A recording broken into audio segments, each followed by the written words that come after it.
Special theory of relativity के इस online course में आप सब लोगों का बहुत स्वागत है। और ये विषय मुझे व्यक्तिगत रूप से बहुत पसंद है। Special theory of relativity, quantum mechanics, nuclear physics, ये ऐसे विषय है जिन्होंने कि मुझे बहुत कुतूहल पैदा किया है मुझ में, और बहुत एक्साइटमेंट, बहुत अच्छा लगता है इन चीज़ों को पढ़ने में। ऐसे तो फिज़िक्स का हर एक विषय जो है वो अपने आप में, केमिस्ट्री का, बायोलॉजी का, साइंस का, अपने आप में बहुत रोचक होता ही है, लेकिन अलग अलग लोगों की अलग अलग चीज़ों के अंदर में ज़्यादा मज़ा आता है। स्पेशल थ्योरी ऑफ रिलेटिविटी एक चीज़ है जो मुझे परियों की कथा जैसी लगती है। इसको अगर हम बिना इसके विस्तार में गए हुए इसके कुछ रिजल्ट्स केवल कहें तो लगेगा कि मैं बिल्कुल किसी दूसरे जगत की बात कर रहा हूँ। अब इसमें हम लोग लेंथ कॉन्ट्रैक्शन की बात करते हैं कि किसी चीज़ की लंबाई अपने आप में निश्चित नहीं है। अगर मैं कहाँ से देख रहा हूँ उसको, उसके अनुसार उसकी लंबाई मुझे अलग अलग मिलती है। और मिलती है का मतलब ये नहीं कि मेरे नाप जोख में कोई गड़बड़ है, वो है, उसकी लंबाई उतनी है। उसी प्रकार से घड़ियाँ जो क्लॉक्स होती हैं, वो भी वही क्लॉक एक व्यक्ति देखे तो बताए कि ये क्लॉक इस रेट से चल रही है, दूसरा व्यक्ति देखे तो बताए कि दूसरे रेट से चल रही है। ट्विन पैराडॉक्स की बात हम लोग करते हैं। दो जुड़वा अगर भाई हो, एक ज़मीन पर रहे और दूसरा कहीं अंतरिक्ष की यात्रा करने चला जाए और बहुत सालों के बाद बहुत स्पीड से यात्रा करके वापस लौटे, तो दोनों की उम्र में बहुत फ़र्क हो सकता है। एक बहुत बूढ़ा नज़र आ सकता है और उसी के बगल में खड़ा हुआ उसका जुड़वा भाई बहुत युवावस्था में दिख सकता है। तो ऐसी ऐसी चीज़ें इस स्पेशल थ्योरी ऑफ रिलेटिविटी में से निकल करके आती हैं।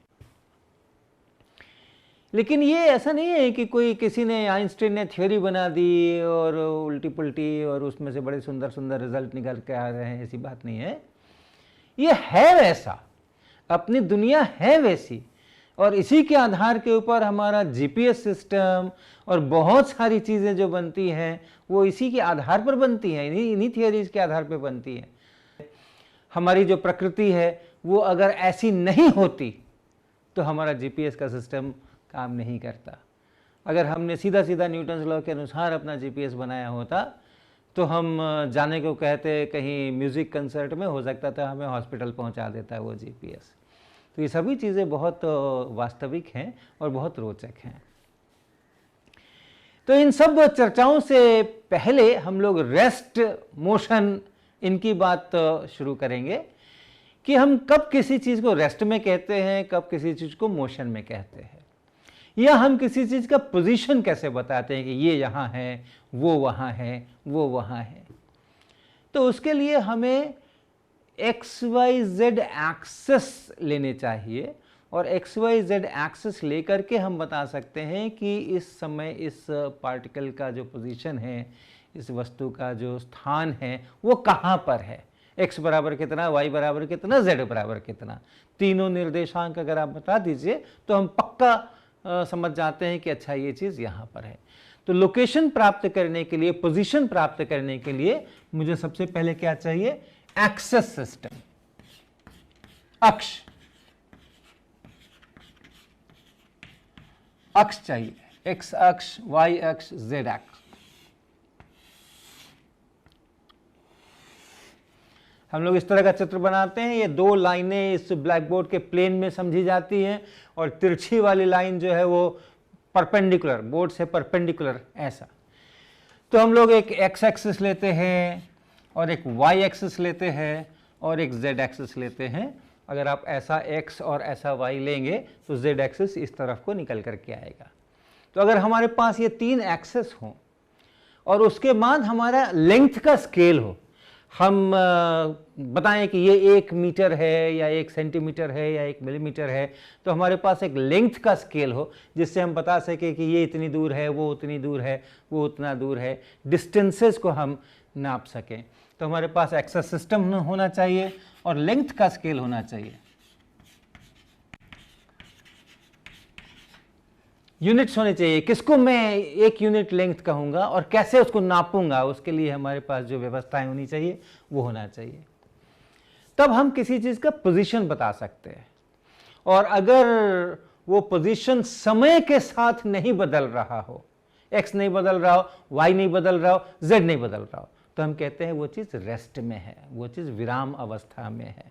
और अगर इन तीनों में से कोई भी एक बदल जाए या दो बदल जाएं या तीनों बदल जाएं, तो हम कहते हैं कि वो चीज़ें चल रही हैं। तो ऐसे हम लोग करते हैं। तो समय बदलने से पोजीशन नहीं बदले तो रेस्ट, समय बदलने से पोजीशन बदले तो मोशन। तो समय की भी एक बात आ गई, और इसलिए हमारे इसके अंदर में एक टाइम का भी स्केल होना चाहिए, और उसको नापने की भी हमारे पास में व्यवस्था होनी चाहिए। तो लेंथ का स्केल, उसको नापने की व्यवस्था, टाइम का स्केल, उसको नापने की व्यवस्था, एक्स वाई जेड हमारी परपेंडिकुलर तीन रेखाएं जिनको हम अक्ष कहते हैं, ये सब हमारे पास में अगर है, तब हम शुरू करेंगे कि अमुक वस्तु इस जगह पे है, वो वस्तु उस जगह पे है, इस समय इस जगह पर है, उस समय उस जगह पर है। तो इसको हम लोग कहते हैं फ्रेम ऑफ रेफरेंस। इतनी चीजें जब आप बता दें तो उसको हम कहते हैं फ्रेम ऑफ रेफरेंस।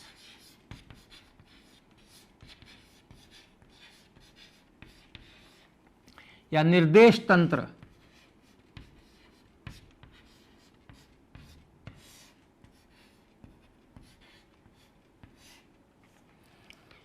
तो हम लोग जाने अनजाने में फ्रेम ऑफ रेफरेंस का इस्तेमाल करते ही हैं अपनी ज़िंदगी के अंदर में। अगर हम ज़मीन पर, सड़क पर चल रहे होते हैं, सड़क पर खड़े होते हैं, और कोई पूछता है कि वो मंदिर कहाँ पर है, तो हम बताते हैं कि हाँ, आप 1 किलोमीटर इस सड़क पर चले जाओ, फिर बाएं मुड़ जाना, और फिर आधे किलोमीटर के बाद आपको मंदिर मिल जाएगा। या चिड़िया अगर बैठी है कहीं पर, तो हम बताते हैं कि अच्छा, इतनी दूरी पर वो पेड़ है और फिर इतनी ऊंचाई के ऊपर चिड़िया है। तो हम निर्देश तंत्र का इस्तेमाल करते हैं। हम ट्रेन में जब बैठते हैं तब हमारा निर्देश तंत्र जो होता है वो ट्रेन के साथ फिक्स हो जाता है। अगर ट्रेन में हम बैठे हैं, ट्रेन चल रही है, तो हम पूछते हैं अपने लोगों से, सहयात्रियों से कि अरे भाई, आगरा कब आएगा। तो आगरा कब आएगा का क्या मतलब है कि हमारी ट्रेन के फ्रेम में हमने XYZ एक्सेस अपने बना रखे हैं, और वहाँ से हम आगरा की दूरी देख रहे हैं, और वो दूरी समय के साथ अगर बदल रही है तो हम कहेंगे आगरा चल रहा है, यानी आगरा आने वाला है, आगरा आ गया, आगरा चला गया। तो उस फ्रेम ऑफ रेफरेंस में ये आगरा, ये कानपुर, ये जयपुर, ये श्रीनगर, ये सब चल रहे हैं। लेकिन वही हम प्लेटफॉर्म पे खड़े हो जाते हैं तो हम पूछते हैं ट्रेन आ गई क्या, ट्रेन आने वाली है क्या, ट्रेन चली गई क्या। उस समय में हमारा जो स्टेशन है वो नहीं चलता है। अगर हम कहीं खड़े हुए हैं लखनऊ में तो वो लखनऊ नहीं चलता है। उस समय अगर कहीं खड़े हुए हैं हम मैनपुरी में तो वो मैनपुरी नहीं चलता है। उस समय खड़े हुए हैं हम मुजफ्फरपुर में तो उस समय मुजफ्फरपुर नहीं चलता है। लेकिन जब हम ट्रेन में बैठते हैं तो मुजफ्फरपुर चलता है। तो अलग अलग फ्रेम ऑफ रेफरेंस से देखने पर जो वस्तु इस फ्रेम में रेस्ट में है दूसरे में चलती प्रतीत हो सकती है, जो दूसरी रेस्ट में है वो पहले में चलती प्रतीत हो सकती है। तो इसको हम लोग फ्रेम्स ऑफ रेफरेंस कहते हैं। अब फ्रेम ऑफ रेफरेंस दो प्रकार के कहे जाते हैं। एक कहा जाता है इनर्शियल और दूसरा कहा जाता है नॉन इनर्शियल। तो फ्रेम ऑफ रेफरेंस के भी दो प्रकार हैं, एक है इनर्शियल और दूसरा है नॉन इनर्शियल।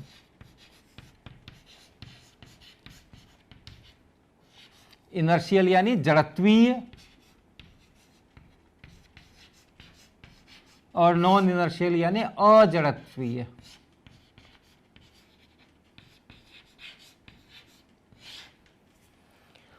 और इनकी जब बात करते हैं इनर्शियल नॉन इनर्शियल की, तो इसके केंद्र में है न्यूटन का पहला नियम। और न्यूटन की गति का पहला नियम जो है वो है, सब जानते हैं, Newton's first law of motion.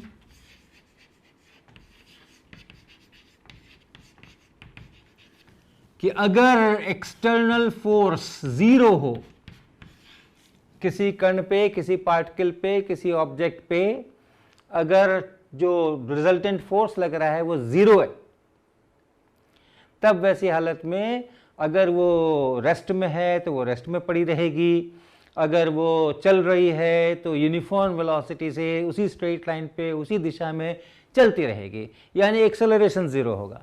तो अगर फोर्स 0 हो, यदि फोर्स 0 हो किसी पार्टिकल पे, किसी ऑब्जेक्ट पे, तो उसका एक्सेलरेशन जो है वो 0 होगा, त्वरण वो 0 होगा। त्वरण 0 होने का मतलब वेलोसिटी में परिवर्तन नहीं होगा। अगर 0 वेलोसिटी है तो 0 ही बनी रहेगी, यानी वो रेस्ट में पड़ा रहेगा। अगर वो चल रही है तो उसकी जो वेलोसिटी है वही वेलोसिटी बनी रहेगी, उसमें परिवर्तन नहीं होगा, तो हम कहते हैं त्वरण 0। तो ये न्यूटन का पहला नियम है। लेकिन ये न्यूटन का पहला नियम हम कई बार अनुभव करते हैं कि हाँ ठीक है, और कई बार करते हैं कि नहीं है। अब अगर हमने यहाँ हम खड़े हैं, ज़मीन पर खड़े हैं, या हमारी टेबल रखी है, या टेबल के ऊपर किताब रखी है, हमारे खाने का सामान रखा है डाइनिंग टेबल के ऊपर, तो अगर कोई हम उस पर बल न लगाए, बाहर से थाली को खींचे नहीं, धक्का नहीं दें, उठाए नहीं, तो जहाँ पड़ी होती है वहीं पड़ी रहती है। विरामावस्था में है तो विरामावस्था में ही बनी रहती है। तो ये न्यूटन के पहला नियम हमें लगता है कि हाँ ठीक है, जब तक कोई उठाएगा नहीं, जब तक कोई बल नहीं लगाएगा, तब तक कैसे परिवर्तन हो सकता है उसकी वेलोसिटी के अंदर में। जब हम लोग गेम खेलते हैं, बॉल खेलते हैं, क्रिकेट खेलते हैं, वॉलीबॉल खेलते हैं, बैडमिंटन खेलते हैं, तो हम बॉल अगर आ रही होती है तो उसकी वेलोसिटी को बदलने के लिए बल लगाते हैं। उसको पकड़ना होता है हमें, तो उसकी वेलोसिटी कम करनी होती है तो हमें बल लगाना पड़ता है, रोकना पड़ता है, हाथ के द्वारा उस पर हम बल लगाते हैं, बल्ले के द्वारा हम बल लगाते हैं, तो हम उसकी वेलोसिटी बदलते हैं। जब हम बैडमिंटन खेलते हैं तो अपना जो रैकेट होता है उससे हम उसके शटल के ऊपर बल लगाते हैं, तब उसकी वेलोसिटी चेंज होती है। धरती बल लगाती है, उसके कारण से वेलोसिटीज चेंज होती हैं। तो वेलोसिटी चेंज होने के लिए बल का तो होना ज़रूरी है, ऐसा हमें लगता है। लेकिन ध्यान दीजिए, अगर हम एक ट्रेन में सफ़र कर रहे हैं, एक बस में सफ़र कर रहे हैं, अच्छी खासी नींद आ रही है, बैठे बैठे हम सो रहे हैं, और अचानक से बस के ड्राइवर ने ब्रेक लगा दिया, तो क्या होता है? अगर कर दिया तो हम आगे की तरफ गिरने लगते हैं। अब ये आगे की तरफ हम पर किसने बल लगाया? उस समय तो कोई बल लगाने वाला नहीं था। हम तो सीट पर बैठे हुए थे, मेरे बगल वाला थोड़ी दूर पर बैठा था, मैं उसके बगल वाला और इधर वाला भी दूर पर बैठा था। हम पर किसने आगे की तरफ बल लगाया? लेकिन तब भी हम आगे की तरफ गिरने लगते हैं। बिना बल लगाए हुए भी हमारी वेलोसिटी में परिवर्तन आ गया। बस के फ्रेम ऑफ रेफरेंस से अगर हम काम कर रहे हैं, बस के फ्रेम से अगर हम देख रहे हैं, तो उस निर्देश तंत्र में जहां हमारे एक्स वाई जेड एक्सिस सब कुछ बस में बने हुए हैं, पहले हम रेस्ट में थे, बस चल रही थी एक बढ़िया सड़क के ऊपर, और न हमारा एक्स बदल रहा था, न हमारा वाई बदल रहा था, न हमारा जेड बदल रहा था। बस के अंदर जहाँ से x axis, y axis, z axis खींचे थे, अगर मैं वहीं ओरिजिन पर बैठा हूँ तो मैं ओरिजिन पर ही बैठा था, उसी के आसपास में था। लेकिन जब बस पे ब्रेक लगा तो हम आगे की तरफ को गिरने लगे, अर्थात हमारा जो एक्स वाई जेड था वो चेंज हो गया, वेलोसिटी बदल गई। पहले हम रेस्ट में थे, हम मोशन में आ गए बिना किसी बल लगे हुए। तो जो उस समय जो बस का फ्रेम है उसमें न्यूटन का पहला नियम काम नहीं करता है। तो कई फ्रेम ऐसे होते हैं जिसमें न्यूटन का पहला नियम काम नहीं करता है, और कई फ्रेम ऐसे होते हैं जिसमें न्यूटन का पहला नियम काम करता है। तो जिन फ्रेम में न्यूटन का पहला नियम काम करता है, अर्थात अगर आप फोर्स नहीं लगाओगे तो वेलोसिटी में परिवर्तन नहीं होगा, उसको हम लोग कहते हैं इनर्शियल फ्रेम। और जिसमें बिना फोर्स लगाए भी एक्सेलरेशन हो जाए उसको हम कहते हैं नॉन इनर्शियल फ्रेम। तो जड़त्वीय का मतलब न्यूटन का प्रथम नियम, प्रथम गति नियम,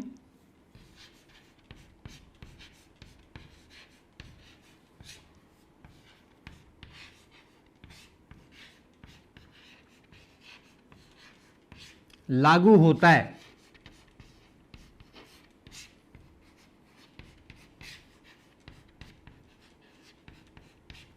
और अजड़त्वीय, नॉन इनर्शियल, मतलब न्यूटन का प्रथम गति नियम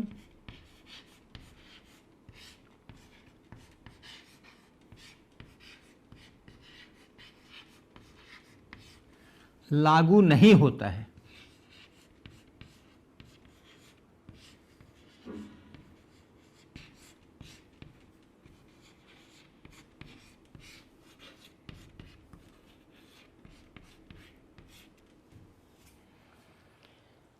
तो नॉन इनर्शियल फ्रेम्स में जहां न्यूटन का प्रथम गति नियम लागू नहीं होता है, वहां हम लोग कई बार उसको जबरदस्ती लागू कराने की कोशिश करते हैं, और तब हम कहते हैं कि हमें भाई जो फोर्सेस लग रहे हैं उनके अलावा कुछ अलग से छद्म बल, जिसको कहते हैं सूडो फोर्सेस, जो नहीं है फिर भी हम अपनी तरफ से उसमें जोड़ देते हैं अपने समीकरण के अंदर में।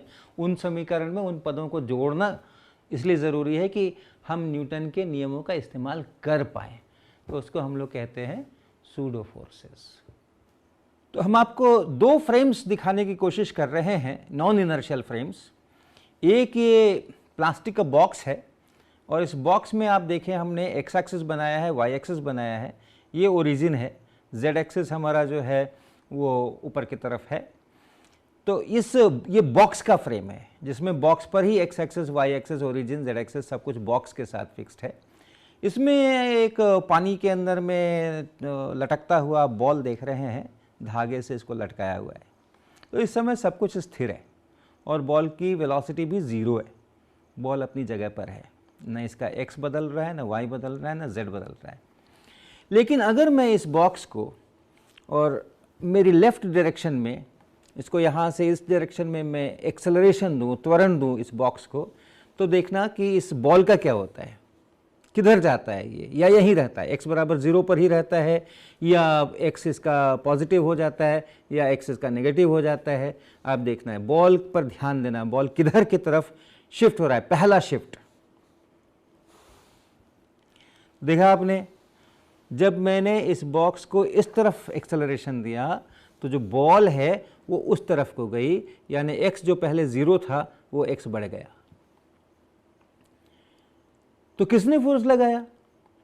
बॉल के ऊपर किसने फोर्स लगाया?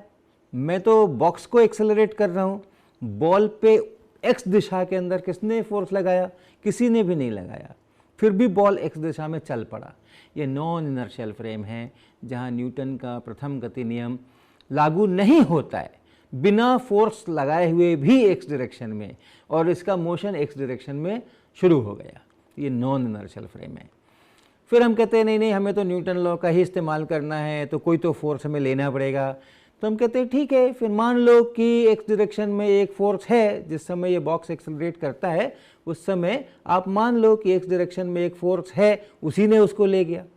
तो वो जो मान लो वाला है, जो हम इसको एक्सेलरेट जब करते हैं और ये बॉक्स जब नॉन इनर्शियल फ्रेम बनता है, तब दाहिनी तरफ की तरफ हम देखते हैं कि मोशन हो रहा है। फिर हम कहते हैं भाई मान लो अपनी तरफ से कि उधर कोई तो फोर्स होगा, उसी को हम छद्म बल कहते हैं या सूडो फोर्स कहते हैं, जो है नहीं लेकिन हम मानते हैं। नॉन इनर्शियल फ्रेम में न्यूटन्स लॉ का इस्तेमाल करने के लिए हम मानते हैं वो सूडो फोर्स है। और ऐसी परिस्थिति में आप देखते हो कि ये जो फ्रेम है, नॉन इनर्शियल फ्रेम है, वो अपने आप उसका जिधर एक्सेलरेशन है उसके अपोजिट डायरेक्शन में, उसके उल्टे डायरेक्शन में ये सूडो फोर्स हम लेते हैं। लगता तो नहीं है लेकिन हम लेते हैं, हम कहते हैं कि हाँ हमने मान लिया है कि लगता है। हम आपको एक दूसरा फ्रेम भी दिखाना चाहते हैं, और ये दूसरा फ्रेम इस प्रकार से है। ये देखें, यहाँ पर एक ये डिस्क है, और इस डिस्क के ऊपर हमने यहाँ ये एक्स एक्सिस बना रखा है, ये वाई एक्सिस बना रखा है, और केंद्र पर ओरिजिन है, जेड एक्सिस ऊपर की तरफ है, और यही मेरा फ्रेम रहेगा। इस एक्स वाई जेड की अपेक्षा यहाँ से हम देखेंगे ये एक्स एक्सिस है, वाई एक्सिस है, जेड एक्सिस है। अगर एक्स कोऑर्डिनेट न बदले, वाई कोऑर्डिनेट न बदले, जेड कोऑर्डिनेट न बदले, तो चीज़ें रेस्ट में हैं, और अगर वो बदलती हैं तो वो चल रही हैं। और कैसे चल रही हैं हम उसका पाथ देख सकते हैं। तो हम अभी इसके ऊपर कुछ चीज़ें डालना चाहते हैं। आप देखें, तो अब इसके ऊपर हम कुछ कारस्तानी करेंगे। ये आटा है और इस आटे को हम धीरे धीरे इसके ऊपर बुरक रहे हैं। और आप एक्स एक्सिस वाई एक्सिस मेरे बने हुए हैं, उनका ध्यान रखिएगा।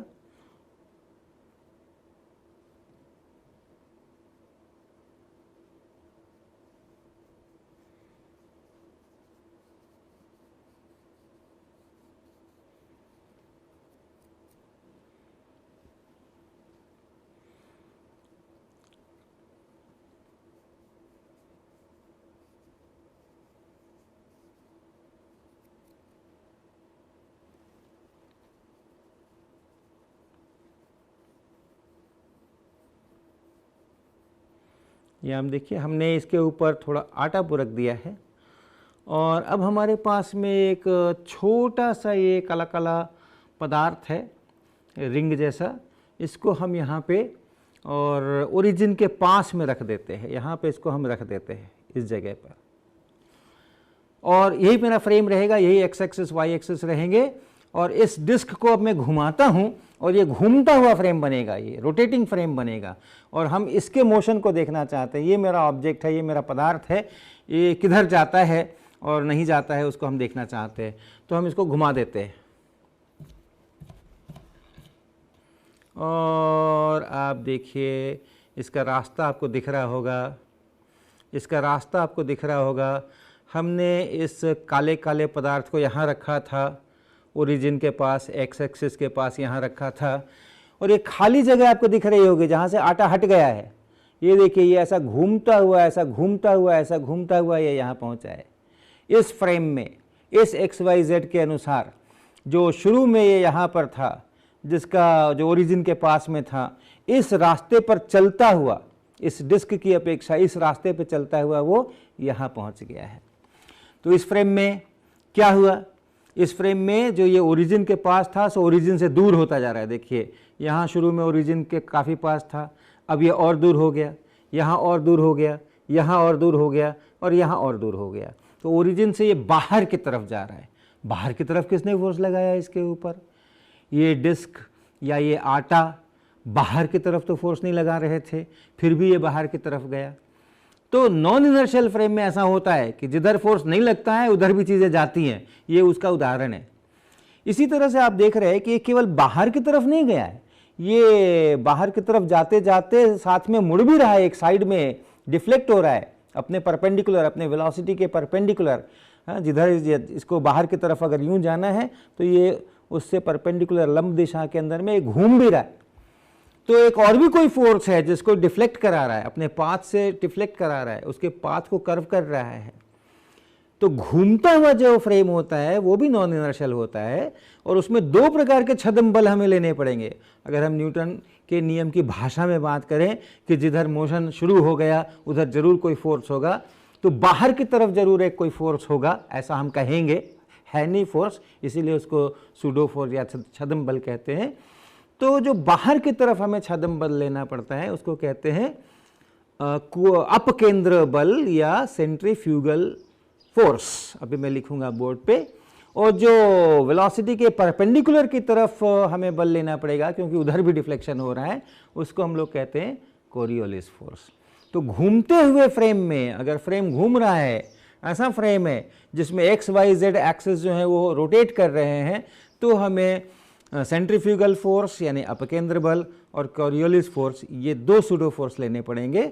और अगर घूम नहीं रहा है, केवल एक्सेलरेट हो रहा है एक दिशा में, जैसा ये बॉक्स के समय था, एक दिशा में केवल एक्सेलरेट हो रहा था, तो हमें एक ही सूडो फोर्स लेना पड़ता है, opposite to the acceleration of the box. तो हमने दो तरह के इनर्शियल, नॉन इनर्शियल फ्रेम्स की चर्चा यहाँ पर की, आपको दिखाया। हमारा जो लैब है, जो टेबल है, उसको हम इनर्शियल फ्रेम बोलेंगे। धरती जो है वो खुद घूमती है और सूरज के भी चारों बगल घूमती है और चक्कर भी लगाती है अपनी धुरी पे, तो वो भी एक घूमता हुआ फ्रेम है और इसलिए नॉन इनर्शियल है। लेकिन उसमें जो नॉन इनर्शियलिटी है वो कम है, काफ़ी कम है, और छोटे मोटी चीज़ों के लिए हम लोग कोई बहुत सोफिस्टिकेटेड एक्सपेरिमेंट अगर ना करें तो हम उसको इनर्शियल फ्रेम कहते हैं। तो हमारी जो टेबल है, हमारी जो लैब है जहाँ हम खड़े हैं, उसको हम इनर्शियल फ्रेम मान के चलते हैं। और हमने आपको दो फ्रेम्स दिखाए, एक डब्बे का फ्रेम जो कि एक खास दिशा के अंदर में एक्सेलरेट कर रहा था, एक खास दिशा में उसको हमने एक्सेलरेशन दिया था और तब वहां पे हमें छद्म बल लगाने पड़े थे।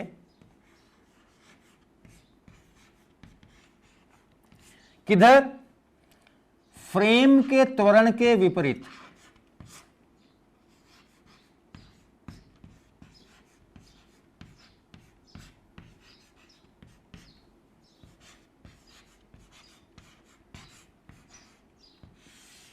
और दूसरा फ्रेम हमने डिस्क को रोटेट करा करके बनाया था, उसमें हमारा जो एक्स वाई एक्सेस थे, एक्स वाई जेड एक्सेस, वो एक्सेस ही रोटेट कर रहे थे। ऐसा पूरा एक्स वाई एक्सेस जो थे वो रोटेट कर रहे थे, जेड एक्स के परितः ये रोटेशन हो रहा था। तो इस तरह के डिस्क में हमारे को फिर से छद्म बल लगाने पड़े थे। ये भी नॉन इनर्शियल है छद्म बल, इसमें भी हमें, अगर हम न्यूटन के नियम का इस्तेमाल करेंगे तो इसमें भी छद्म बल लगाने पड़ेंगे। और ये दो किस्म के, एक अपकेंद्र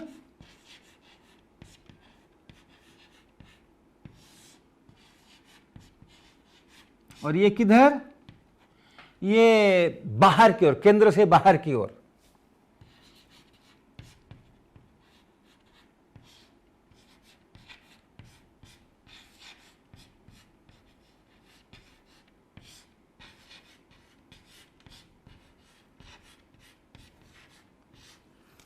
और दूसरा कोरियोलिस फोर्स।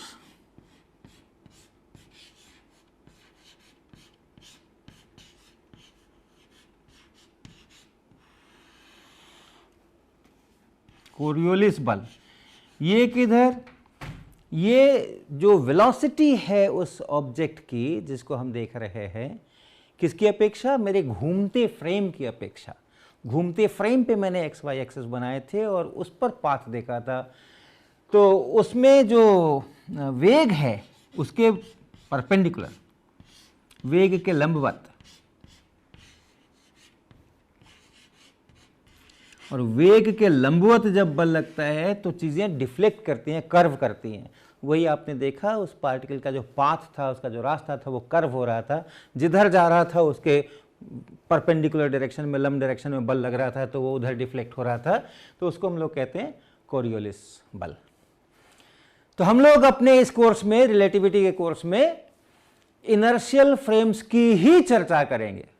जो स्पेशल थियोरी ऑफ रिलेटिविटी जो है, जो कही जाती है, उसमें इनर्शियल फ्रेमों की ही चर्चा होती है। एक इनर्शियल फ्रेम से दूसरे इनर्शियल फ्रेम में अगर मैं जाऊं, तब फिर यहाँ का की गति जो है, यहाँ का की वेलोसिटी है, या यहाँ का जो कुछ है वहाँ कैसा दिखेगा, इसी की सारी चर्चा हम लोग इस कोर्स में स्पेशल थियोरी ऑफ रिलेटिविटी में करेंगे।